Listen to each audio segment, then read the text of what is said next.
This is Eric Phillips, and he is my interviewee today. I'm going to be interviewing about the political spectrum, voting, and the political attitudes and parties. My first question is, where do you feel as if you fall in the political spectrum and why? Political spectrum is a pretty interesting question. I would have to say somewhere in the middle. I guess, can you further detail that question? Say there's two ends, one would be liberal or a Republican, or moderate and conservatives. Like moderates in the middle, conservatives and Democrats and Republican and liberal. Would you fall in the middle or on either side? That's an interesting question. I would probably have to put myself more towards the middle. A lot of things that I fall in between. I wouldn't say I fall one way or the other. My second question is, while you're voting, are you one to go through the whole entire ballot, or do you just fill out like specific parts that you want to, or do you just fill out the one part that says like I'm voting for like just this party or? Yeah, no. I would have to say when I take polls, usually I go in with the task of what I want to vote on. Usually I don't want to vote on more things that I don't understand, because for me I don't want to vote for something I don't understand to hurt other people's chances of what they want or what they believe in. I want to be more informed before I make a decision, so usually I just vote on the things I want to. What do you know about the major political parties? So that would be like Republican and Democrat. What do I know about the Democrat and Republican? Not as much as I probably should. I understand, two different parties established a long time ago. Usually one is a little bit more, I guess, conservative on issues, and one can be radical, and I'm usually more towards conservative. I'm not usually one to jump at decisions, so probably, I could never decide which way I'd lean. I've never been one to want to pick parties. What do you feel is the biggest issues within our government today, and why? Biggest issues? Lots of issues now. The government, most issues probably stem at the leadership positions. It begins with our leadership and how they want to go about ways to help us out, and I believe that at times they are looking more to boost their figure rather than make decisions that are best for us all. So I would just have to say that it probably stems from the idea that we're always trying to get reelected, and they're making decisions based on popularity rather than what's best for us. Question 5. How would you describe the electoral college, like the electoral system, not the electoral college? The electoral system, how would I describe it? Well, I took a college course on it. I know that, pretty certain there's 538 votes, and I'm certain that you need 270 to get the president elected. Other than that, I know it's it's usually based on the states and parties associated with those states and how many votes you get there. And the end goal is to try to get 270 to get the president elected. What are the two parts of the United States Congress? Two parts of the United States Congress. So like the two groups. Talking about I guess I don't know much about that. Two groups of Congress.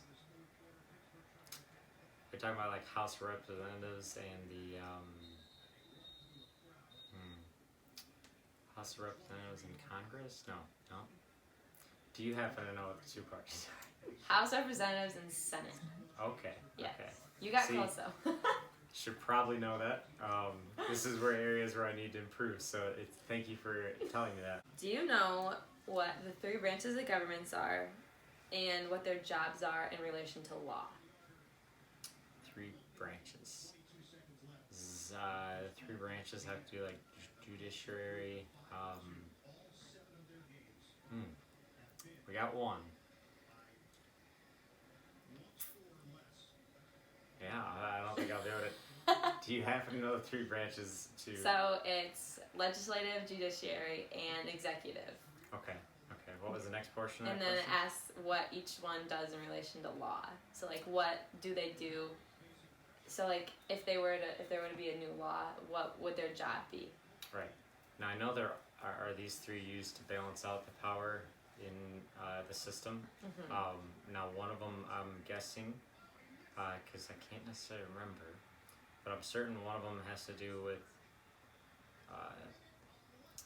laws, like, oh man, of course they're all to do with laws. Well, I guess I can tell you that they're just to balance. I can't get into the details as much as my knowledge. Question A. Do you know what party that the Liberals fall in and what party the Conservatives fall in? I think I have to guess. I'm pretty certain that conservative falls with the Republic, and obviously the other falls with Democrat. Question 9. Do you know how many votes and or percentage candidates have to get in order to win an electoral vote?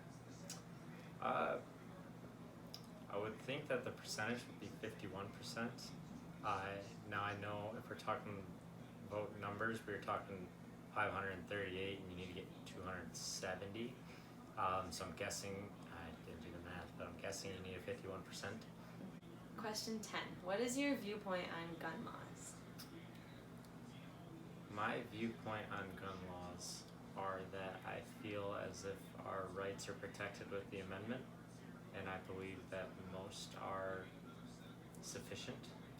I do not believe that we need to go about changing our right to bear arms, but we may need to increase the regulations on how people achieve the guns. Okay, question 11.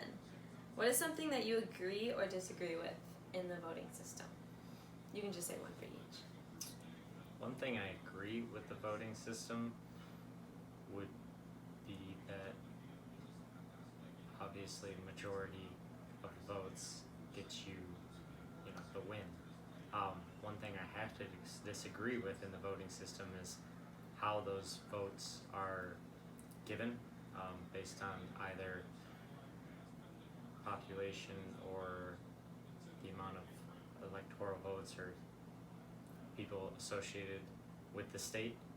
I believe that votes are important throughout the nation and there should be a slightly different system rather than California or other states like that having a larger say.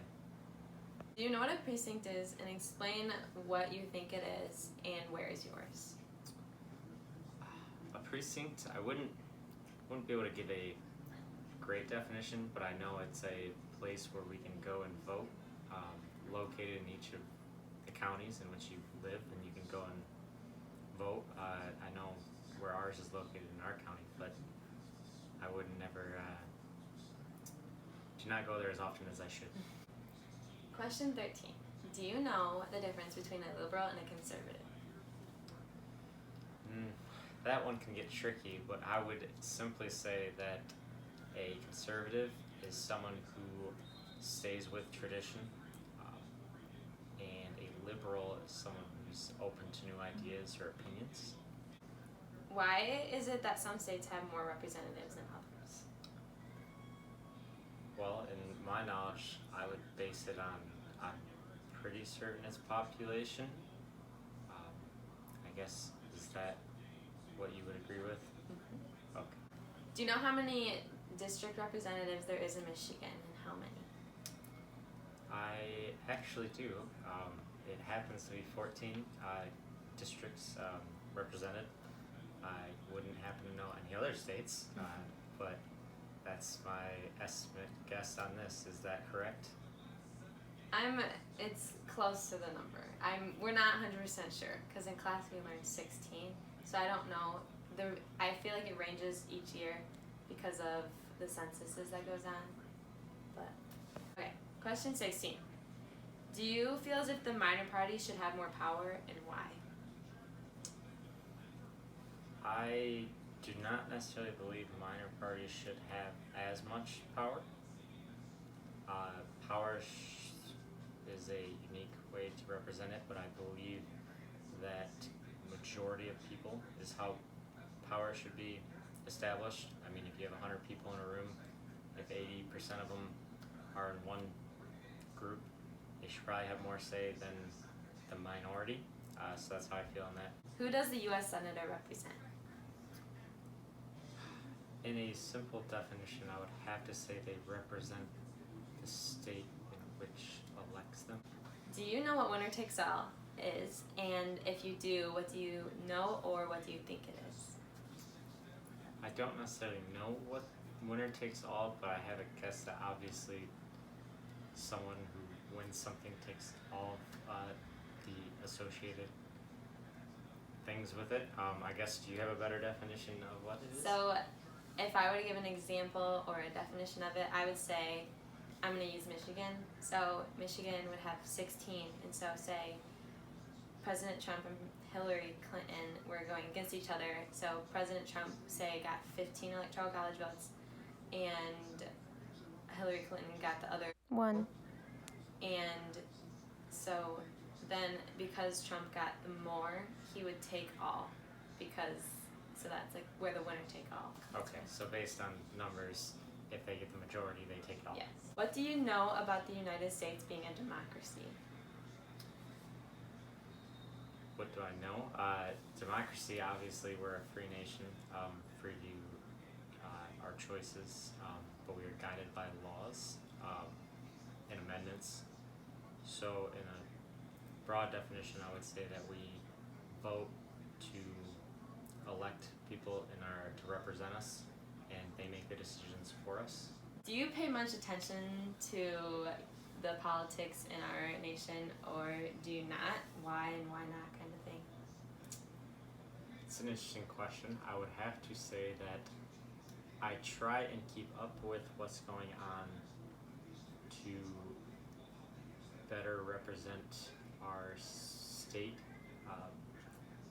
but I would not say that I keep up enough to know every little detail of politics going on. I feel like you need to be educated on what's going on around you, but I'm not an expert in any sense. Thank you. That concludes our interview, and I appreciate your time. Thank you, and thanks for educating me today.